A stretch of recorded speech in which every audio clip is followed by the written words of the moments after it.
If you've been looking for how to sew this dress, here is a sewing tutorial. Let's start. For this project, I'll be using crepe fabric, paper stay, a zipper, lining, matching threads, and that's about it. So here's the fabric pattern I used. I've already gone ahead to cut it out. Ensure you leave half-inch seam allowance on the sides for joining. Pay close attention to where the allowances go. I added allowances to the side front, sides of the middle front, and also the sides of the center front. So this is how it looks. This is the center. This is the side. So I told you it's like in 5 panels. So this is exactly how it looks. This is the down part. Can you see that the allowance was left here and also here? Preparing the pleats, after cutting, I pinned and pressed the fabric. This step is very important. You need to carefully plan and calculate your pleats placement. If you notice the pleats aren't equal, it's intentional. I'm following a reference photo of the dress and staying true to its design. I used 1 inch seam allowance on both sides. Let me break them down how I measured the pleats. Now, remember we added 1 inch seam allowance at the sides. So from the side seam, measure 1 inch inwards. This space is reserved for the seam allowance. Starting from that 1 inch point, measure 3 inches for the pleat. The reason we are doing this is to keep the 1 inch allowance untouched. Next, divide that 3 inch pleat into 2 equal parts of 1.5 inches each and fold it in to form the pleat. This way, the seam allowance on the side seam is intact. After that, you can continue measuring your pleats in 6 inches interval. Hope that is clear. Now, after forming the previous pleats, we need to know the distance between the pleats. So remember, we're having 6 inches from this point to the other side. So we're going in by 0.5 inch, and that's because we need 0.5 inch seam allowance for joining the top, okay? So I started by going in by half an inch from the edge, and from there, I marked my next pleat position, okay? It's very important to measure the distance accurately between the last pleat and the new one to know exactly where to stop. So that's exactly what I did. I measured carefully, and from that point to the next pleat measured exactly 6 inches. Yes, 6 inches. Half of the pleats folds in one direction and the other half folds in the opposite direction, creating a neat box pleat. I repeated the same process for the next pleat and kept repeating fold, tuck, measure, and mark until I achieved the desired look. I hope you understand that pattern. If not, just rewatch that part again and follow it step by step. So before you begin stitching, you need to remove all the pins temporarily, and this is the back. You notice that I put interface on it. If you don't want to put interface, that is actually fine. I'll start stitching from the top and go down to the marked 0.5 inch point. Then stop right there, okay? You're not going to stitch through the pleats across both layers. You're only stitching the individual pleat folds, leaving the inner part open. Do not stitch that area closed. Repeat this exact same process for all the pleats. Stitch from top down to 0.5 inch line. Stop there, leave the inner space unstitched. Once I'm done stitching all the pleats like that, I'll come back and show you how to join them together properly. So I've stitched down to the half-inch mark as planned. The next step is to continue the stitching from the half-inch stopping point. From there, I'll stitch outwards to both the left and the right side. That's how the remaining parts of the pleats will be secured. I'll continue the same process all the way through, half-inch all the way on both sides of each pleat. This repetition helps keep everything neat and uniformed. Once that is done, we can move on to working on the back. But before that, let me show you how the front is looking. Now that everything is stitched, this is how it should look. If yours doesn't look like this, then you may need to go back and check your measurements or pleats placement. Pressing your seams is very important. Before you join any parts together, I made sure to press all the seams openly, and I highly recommend you do the same. It gives the dress a cleaner, finished look. Now let's talk about something I noticed while I ironed.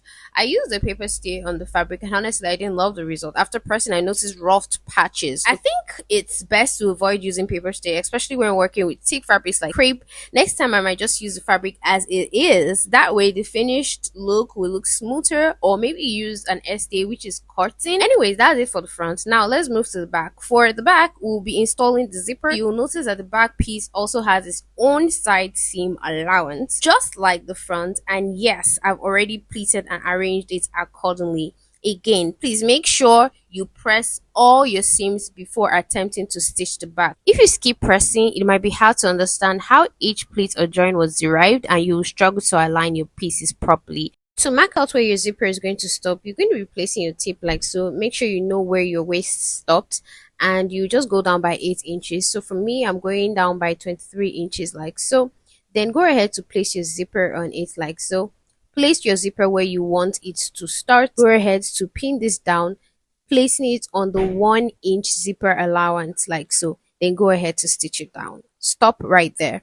So once that is done, you make sure the other sides are, on the same line. So make sure you're marking it accurately. So I'll just be placing it like so and going ahead to mark that point. All right. So you can see how I'm doing that. Do the same.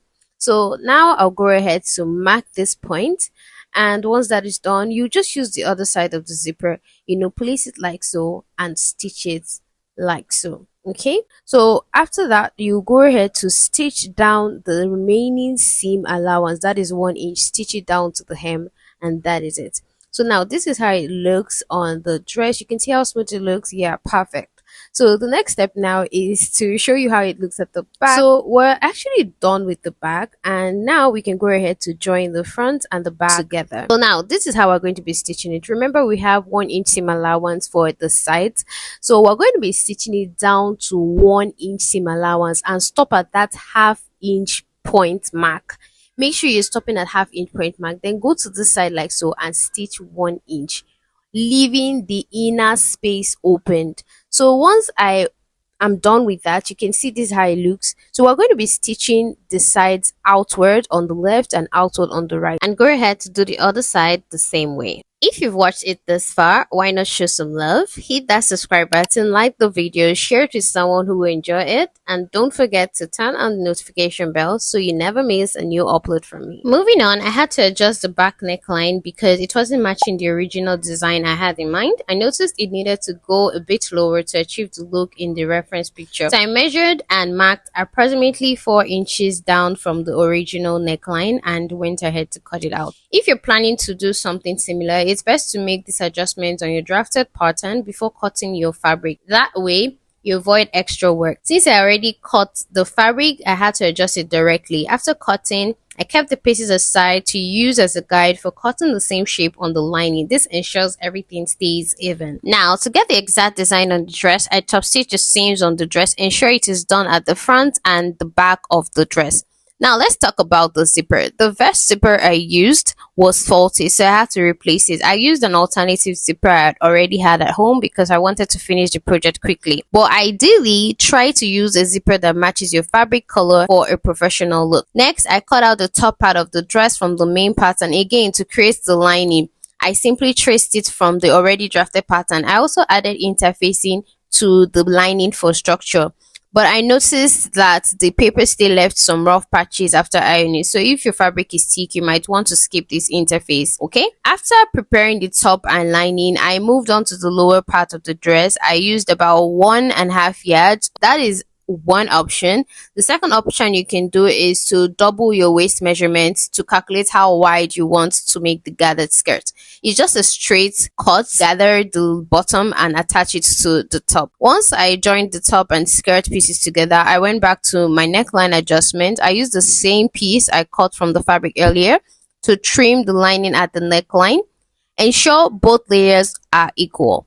Then I measured the length of the zipper on the dress to know how far down to attach the lining. Mine was about 11 inches. So once you figure that out, you go ahead to stitch that at the lining to the hem. Next, I created the straps. Each strap was around 19 inches long. I cut 2-inch wide fabric straps, folded them like bias tape, stitched with half-inch seam allowance, and turned them inside out to make a strap. These were then attached to the top of the neckline. After placing the straps, I positioned the lining over the bodice and stitched it all the way around. So before that, you can also put straps at the back as well, because we're going to be using a loop hole to insert the straps. So I stitched around 1/4 inch seam allowance from the neckline, then half-inch from the armhole. At the zipper area, I stitched close to the teeth but not too close to enclose everything neatly. So make sure you're doing the same like so. When you get to the lining part, just make sure you stitch from that point down to where the zipper stopped. Then go ahead to join the sides by 1 inch seam allowance. So I had these strap hooks at home, but I never got to use them. This dress gave me the perfect excuse. Even though they weren't the same color as the fabric, I still used them and loved how they came out. To fix the strap, I inserted it into the loop like this, then passed it through the strap hook. I carefully drew the strap through the opening and brought it out on the other side. You can adjust this to wherever you want it to stop. After that, I used the second strap hook and placed it correctly. Okay, make sure to position it just like this so you don't mix it up. Once you insert the strap, pull it out gently. Take your time with this step to ensure it's smooth and easy. After pulling it through, pass it back into the hook again to secure the adjustment. It can feel a bit tricky, but don't worry, the struggle is real, but you'll get it done. So go in again at that point and pull it in. Once you pull it in, you also pull it out back again. So we'll pull it in like this and go ahead to pull it inside again. Okay, so it's just like you're bringing something out and taking it back in through another hole. So yeah, that is it. Now that the strap is in place, it's time to secure it. You can either hand tack it with a needle and thread or use your sewing machine. I prefer using the machine for extra durability. Once you've determined the final length you want, stitch it down at the back, only the two back ends of the strap like so. After stitching, trim off any excess thread and the remaining strap tip so everything looks neat. This is how the strap should look when fixed. You can see how the strap slot at the back sits cleanly. I've already fixed the second side the same way, and now both straps are in place. You can go ahead and adjust the length however you like. It's fully adjustable. Finally, this is how it looks like. This is the outcome of it. Here's the front, and of course this is the lining inside. And I went ahead to hem the dress. I double hemmed it. So yeah, that's basically it. I hemmed the dress and also the lining as well. So this is how the back looks like. It looks really good. So all this wrinkled part you're seeing is the paper stay. That is why I said you should never use it. In fact, I'm not going to use it for any of my projects again. And I love the final look. Tell me if you're going to sew this in your next project. Thank you for watching, and don't forget to subscribe, like, and share this video. See you in the next one. Bye.